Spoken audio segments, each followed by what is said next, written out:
মহাপাতকীর জীবনে সদ্গুরুর লীলা। লেখক শ্রী হরিদাস বসু। স্ত্রী বিয়োগ।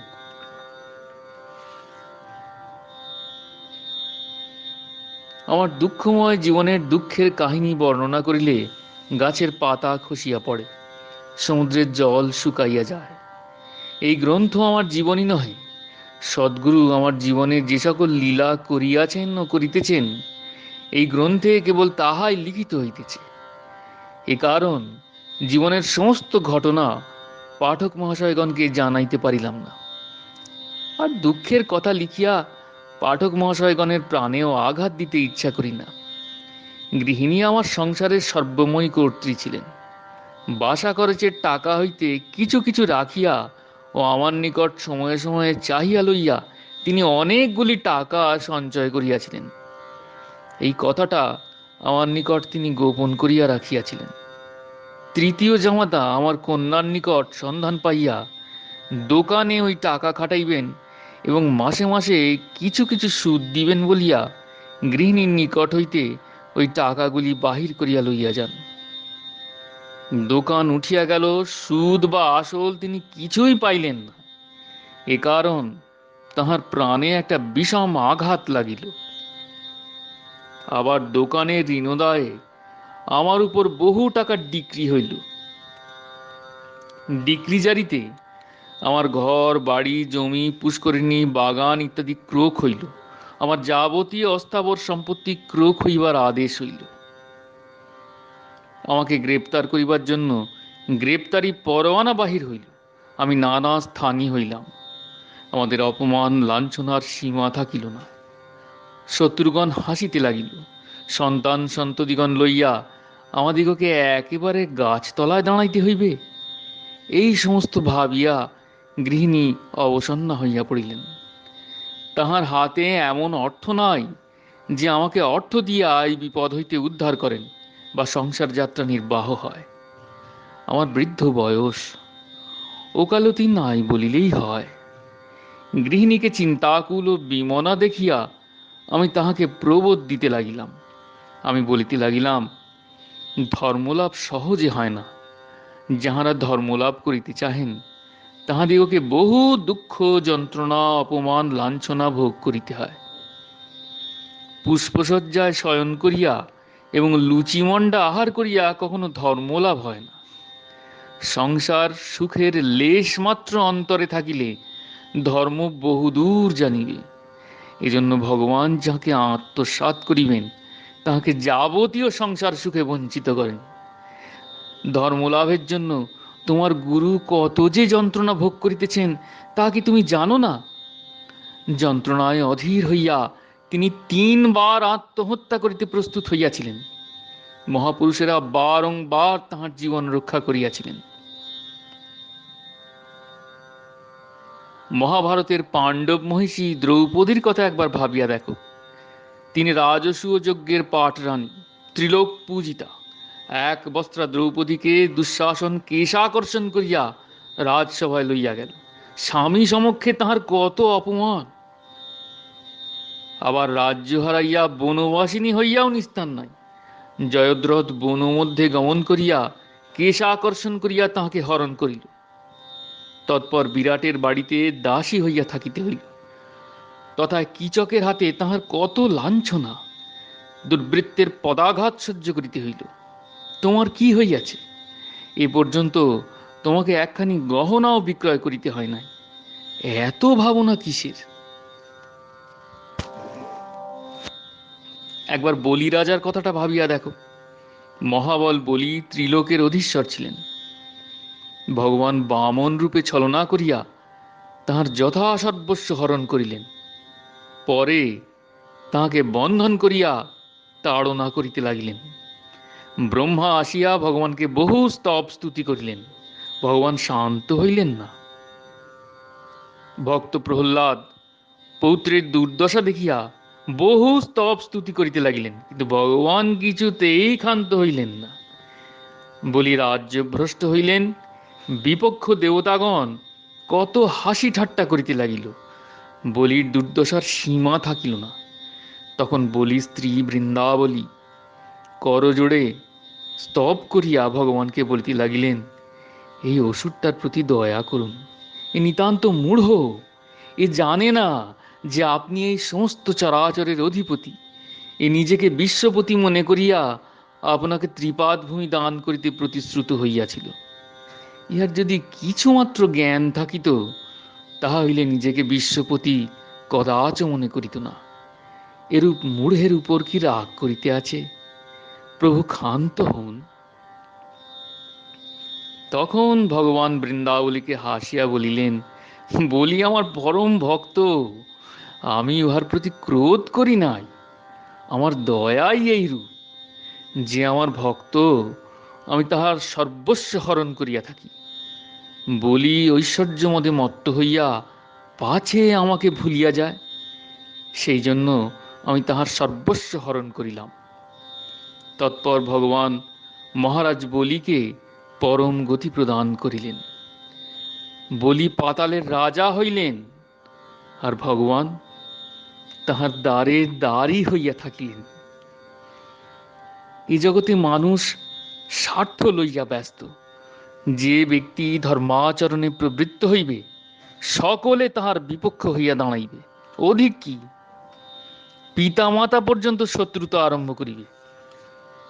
প্রহ্লাদ পিতার হস্তে বহু নির্যাতন ভোগ করিয়াছিলেন। রাবণ বিভীষণকে পদাঘাতে লঙ্কা হইতে দূরীভূত করিয়াছিলেন। যাহারা ধর্মকে আশ্রয় করিয়া থাকেন, তাহাদের দুঃখ অনিবার্য।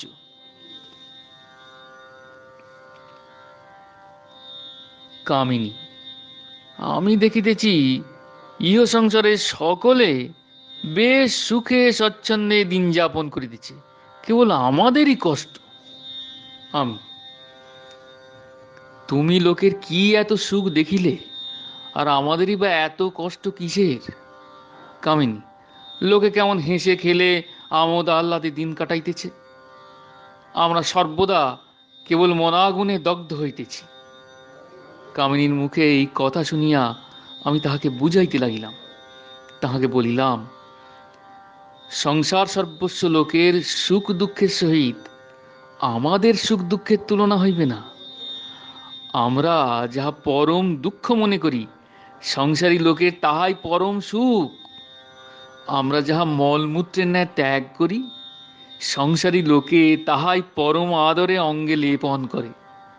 দেখো, সন্তান সন্ততি লইয়া লোকের কত সুখ। একটি সন্তান ভূমিষ্ঠ হইলে আনন্দে আটখানা, সন্তান লইয়া একেবারে বিভোর। তাহাকে বুক হইতে নামাইতে চাহে না, চক্ষের আড়াল করিতে পারে না। পুত্রবধূ জামাই বেয়াই কুটুম্ব লইয়া কত আমোদ। যাহাদের সন্তান নাই, তাহারা একটা পোষ্যপুত্র লইয়া আপনাদের সুখাভিলাষ পূর্ণ করে। আমাদের কিন্তু ঠিক বিপরীত, সন্তান সন্ততিকে পায়ের বেড়ি মনে করি। ইহারা চিন্তা ও উদ্বেগের কারণ। ইহাদিগকে লালন পালন করিতে বৃথা সময় নষ্ট হয়। এজন্য আমাদের মন বিষণ্ণ হইতে থাকে। ইহারা মরে গেলেই বাঁচি, মনে হয় বন্ধন মুক্ত হইলাম। বিবাহ আদি উৎসবে লোকের কত আনন্দ, কুটুম্বগণের হুলাহুলি, ভোজের ধুমধাম, বাজনা বাদ্যের নৃত্যগীতের কত আয়োজন। আমোদ আহ্লাদের সীমা নাই। এই সকল আমোদ আহ্লাদে আমাদের গায়ে কিন্তু জ্বর আসে। ঢাকের বাদ্য যেমন থামিলেই স্বস্তি, এই সকল কোলাহল দূর হইলেই আমাদের নিষ্কৃতি।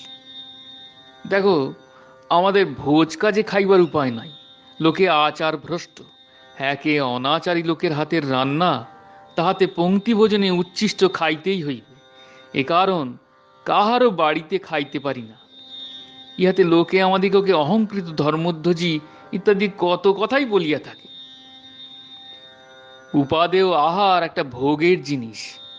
লোকে কেলনার হোটেল, গ্রেট ইস্টার্ন হোটেল প্রভৃতি নানা হোটেল ও হালুইকরের দোকান হইতে কত জিনিস আনাইয়া আনন্দের সহিত আহার করিতেছে। আমরা তৎসমুদয়ে বঞ্চিত। ঘৃতের দুরবস্থা ও ময়রা হালুইকরের অনাচার দেখিয়া আমাদিগকে দোকানের ওইসব খাদ্য খাওয়া বন্ধ করিতে হইয়াছে। আমিষ আহার বড়ই রুচিকর। লোকে পশু পক্ষী মৎস্যাদি হনন করিয়া বিবিধ উপাদেয় সামগ্রী প্রস্তুত করিয়া আহার করিতেছে। আমাদের জীবহিংসার নামে কান্না পায়, সুতরাং আমিষ আহারে বঞ্চিত। লোকের উপর প্রভুত্ব বিস্তার করা মনুষ্য জীবনের একটা সুখকর বিষয়।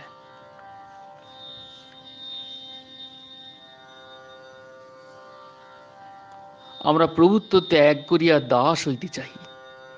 সেবা গ্রহণ অপেক্ষা সেবা করায় বেশি সুখ মনে করি। আমরা দাস দাসীকেও শাসনে রাখতে পারি না, এ কারণ তাহারা অবাধ্য ও যথেচ্ছাচারী হইয়া উঠে, আমাদের সংসারে বিশৃঙ্খলা উপস্থিত হয়। আমরা গ্রহণ অপেক্ষা দানই আনন্দদায়ক মনে করি। পরস্য গ্রহণ করিব কি? দুঃখী জনকে দান করিতে পারিলেই আপনাকে কৃতার্থ জ্ঞান করি। লোকে ছল চাতুরী প্রবঞ্চনা করিয়া বিষয় উপার্জন করিতেছে, আমরা উহাতে অসমর্থ। যশ মান প্রতিষ্ঠার জন্য লোকে বিব্রত। জনসমাজে যশস্বী হইবার জন্য লোকে 2 পয়সা দান করিয়া খবরের কাগজে ছাপাইয়া দিতেছে। রাজা মহারাজা উপাধি লইবার জন্য অকাতরে অর্থ ব্যয় করিতেছে। আমরা কিন্তু অমানী হইবার জন্য কঠোর সাধনে ব্যাপৃত রহিয়াছি। আমাদের নিকট প্রতিষ্ঠা সুকরি বিষ্ঠা। লোকে মান সম্ভ্রম চায়, আমরা মানদ হইতে চাই। লোকে আপনাকে বড় করিতে চায়, আমরা আমাদের আমিত্ব লোপ করিতে চাই। লোকে সন্তান ও স্বর্গাদি কামনায় কত যাগযজ্ঞের অনুষ্ঠান করিতেছে, আমরা সর্বকামনা পরিত্যাগ করিয়া হরিপাদপদ্ম লাভের জন্য উৎকণ্ঠার সহিত কাল যাপন করিতেছি। স্ত্রী সংসর্গ জীবনের একটা পরম সুখকর ব্যাপার মনে করিয়া মানুষ কি না করিতেছে। ইহার জন্য এত পরদার নরহত্যা। যাহাদের স্ত্রী সম্ভোগের শক্তি নষ্ট হইয়াছে, তাহারা নানা প্রকার ঔষধ সেবন করিয়া কাম বৃদ্ধির চেষ্টা করিতেছে। আমরা ব্রহ্মচর্য রক্ষার জন্য কত প্রয়াস পাইতেছি। দুরন্ত কন্দর্পের হস্ত হইতে রক্ষা পাইবার জন্য কত সাধন ভজন করিতেছি।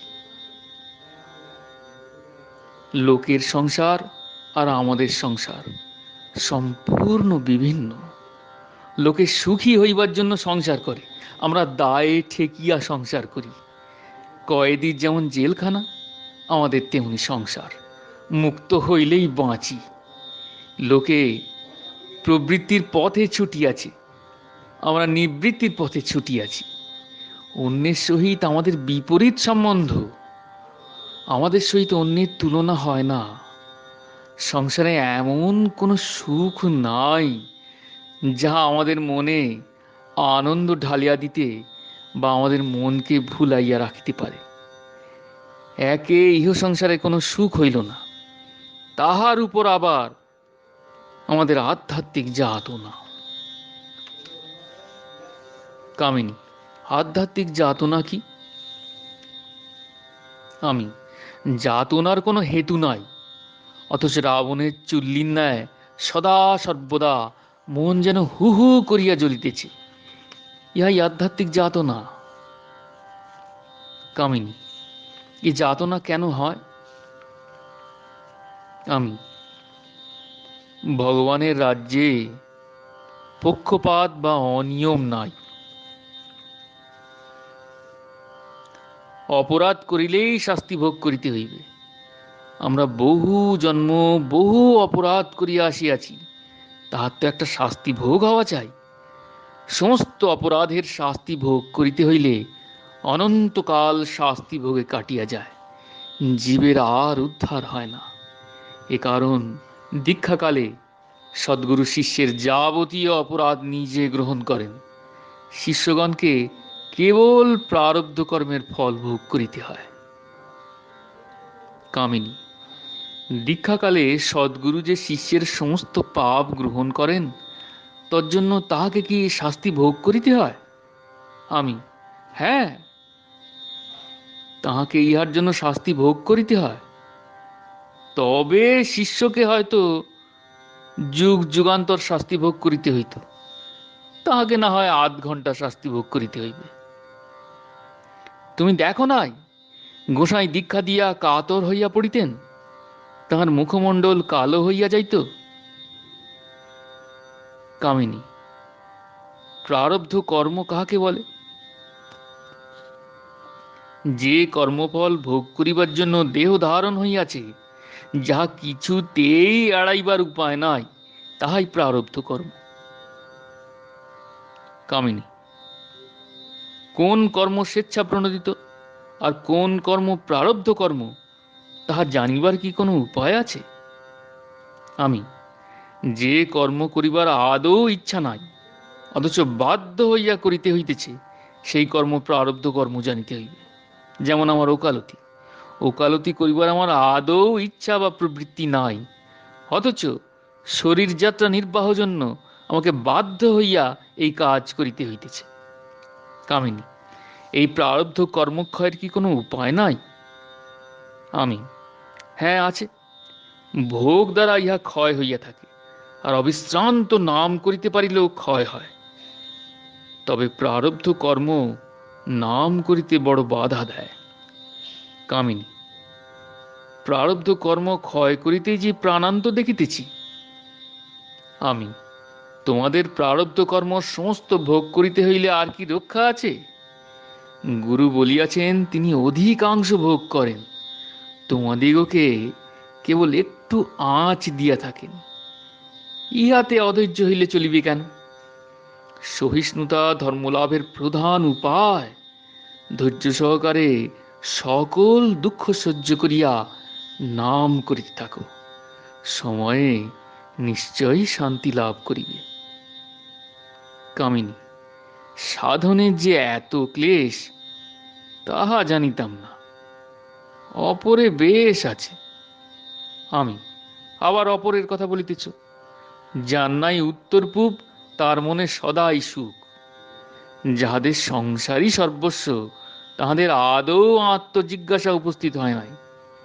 আমি কে, কোথা হইতে আসিয়াছি, কোথায় যাইতে হইবে, মনুষ্য জীবনের পরিণাম কি, এ সকল প্রশ্ন তাহাদের মনে আদৌ উদয় হয় না।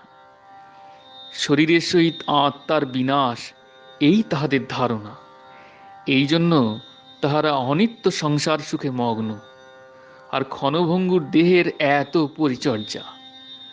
ভগবানের সহিত একটা সম্বন্ধ আছে, ইহা তাহাদের ধারণাই নাই।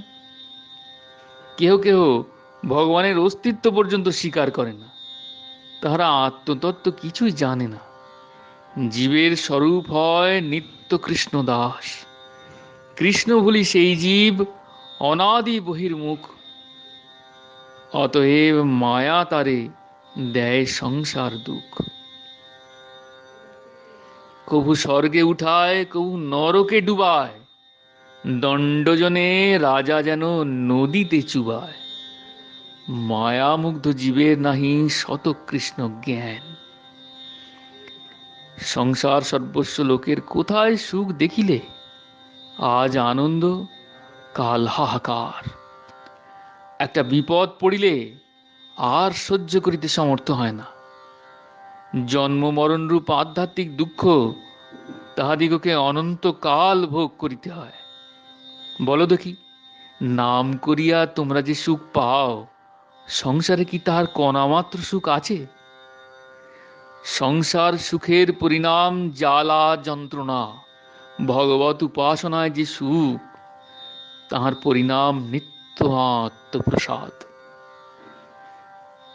কামিনী, তুমি বৃদ্ধ হইয়াছ, ওকালতি করিবার তোমার প্রবৃত্তিও নাই, ক্ষমতাও নাই। ঋণদায়ে যথা সর্বস্ব বিক্রয় হইতে চলিল, এখন ছেলে পিলে লইয়া কোথায় দাঁড়াইব? আর এই বিপুল সংসারের খরচ কিসেই বা নির্বাহ হইবে? আমি দেখিতেছি আমাদিগকে গাছতলায় দাঁড়াইয়া অনাহারে মরিতে হইবে। আমি, তুমি ইহার জন্য চিন্তা করিতেছ কেন? গোসাই সদ্গুরু, তিনি যে কেবল আমাদের পরকালের ভার লইয়াছেন তাহা নহে, তিনি ইহকালেরও সমস্ত ভার গ্রহণ করিয়াছেন। আমাদিগকে তিনি ধাক্কা দিয়া ফেলিয়াছেন, আবার তিনি আমাদিগকে কোলে করিয়া উঠাইবেন। আমাদের জীবনের সমস্ত ঘটনা তাঁহার হাত দিয়া ঘটিতেছে। আমরা যে অবস্থার লোক, তিনি আমাদিগকে ঠিক সেইভাবে প্রতিপালন করিবেন। আমাদের কোনো অভাব হইবে না। একটু স্থির হও, সমস্ত দেনা শোধ হইয়া যাইবে। কামিনী, যদি সমস্ত ঘটনায় গুরুর হাত দিয়া ঘটিতেছে, তবে তিনি আমাদের এই দুর্গতি কেন করিলেন? আমি, এরূপ না করিলে ধর্মলাভ হয় না। পাছে ঐশ্বর্যমদে মত্ত হইয়া ভগবানকে ভুলিয়া যাই। তাই তিনি আমাদের ধন মান সমস্ত হরণ করিলেন। এজন্য তাহার নিকট কৃতজ্ঞ হও। ইহা করুণাময়ের বিশেষ করুণা জানিবে। কামিনী, আমাদের আরো তো অনেক গুরু ভাই আছে, তাহাদের তো এমন দুর্গতি হয় নাই। আমি, অল্প বিস্তর সকলেরই দুঃখ ভোগ হইতেছে, কাহারও এক প্রকার, কাহারও অন্য প্রকার। যাহাদের যন্ত্রণা উপস্থিত হয় নাই, ভবিষ্যতের জন্য তাহাদের পুঁজি আছে জানিবে। কামিনী, আমাদের যেরূপ দুর্গতি উপস্থিত হইয়াছে, তাহাতে আমার আর বাঁচিতে ইচ্ছা হয় না। আমি, এ কথা মুখে আনিও না। তুমি যাহা আমাদের বিপদ মনে করিতেছ, তাহাই আমাদের পরম সম্পদ জানিবে। মনুষ্য জন্ম সুদুর্লভ। কেবল এই জন্মেই ভগবত উপাসনার অধিকার আছে। ইতরজনী বা দেবজনীতে এ অধিকার নাই। ভগবানকে লাভ করিতে হইলে দেবতাকেও মনুষ্য জন্ম পরিগ্রহ করিয়া ভগবত উপাসনা করিতে হইবে। বহু ভাগ্যে তোমার মানব জন্ম লাভ হইয়াছে, আবার সদ্গুরুর নিকট দীক্ষা পাইয়াছ। এমন সুযোগ মানুষের ভাগ্যে ঘটে না। যতদিন বাঁচিয়া থাকো, নাম করিয়া জীবন সার্থক করো। এ জনমে যদি চিত্ত নির্মূল না হয়, যদি চিত্ত নির্মল না হয়, বাসনা কামনা থাকিয়া যায়, তাহা হইলে আবার একটা জন্মগ্রহণ করিতে হইবে, আবার বহুবিধ ক্লেশ ভোগ করিতে হইবে। যাহা ভোগ হইবার, তাহা এই জন্মেই হইয়া যাউক, আর যেন আসিতে না হয়। ধৈর্য ধরিয়া নাম করিতে থাকো। কামিনী, স্ত্রীলোকের বৈধব্য যন্ত্রণা অপেক্ষা অধিক দুঃখ আর কিছুই নয়। তোমাকে রাখিয়া যাইতে পারিলেই বাঁচি। আমি, বৈধব্য যন্ত্রণা অপেক্ষা স্ত্রীলোকের অধিক দুঃখ আর নাই, এ কথা সত্য। কিন্তু তুমি আগে গেলে আমার দশা কি হইবে? তুমি সংসারটা মাথায় লইয়া আছো, তাই ভগবানকে ডাকিতে পাই, দুই চারি দণ্ড নাম করিতে পারি। তোমার অভাব হইলে সমস্ত সংসারটা আমার ঘাড়ে পড়িবে, নাম করিবার আর সময় পাইব না। তুমি জানো না, আমি প্রত্যহ তোমাকে মনে মনে প্রণাম করি। তুমি আছো বলিয়াই আমি নিশ্চিন্ত হইয়া নাম করিতে পাই। কামিনী, তুমি পুরুষ মানুষ, তোমার যথেষ্ট ধৈর্য আছে। সংসারের দারুণ বিপদ দেখিয়া আমি অধৈর্য হইতেছি, চারিদিক শূন্য দেখিতেছি। আমি, বিপদকালে বিপদতারণ মধুসূদনই আমাদের বল ভরসা। তাহাকে স্মরণ করো, অবিশ্রান্ত নাম করো, সব বিপদ কাটিয়া যাইবে। আমি গৃহিণীকে নানা প্রকারে প্রবোধ দিতে লাগিলাম। ডিক্রিদারগণের অত্যাচার, পাড়ার লোকের উল্লাস, তাহাদের শত্রুতা সাধন, এই সকল বিভীষিকা স্ত্রীলোকের কোমল প্রাণে সহ্য হইল না। গৃহিণী বিমনা হইলেন। দুশ্চিন্তায় তাহার বহুমূত্র পীড়া দেখা দিল। ব্যারামের সূত্রপাত হইবা মাত্র আমি চিকিৎসার বন্দোবস্ত করিলাম। গৃহিণী অল্পদিন ঔষধ খাইয়া আর ঔষধ খাইলেন না। ব্যারাম ক্রমশ বৃদ্ধি পাইতে লাগিল।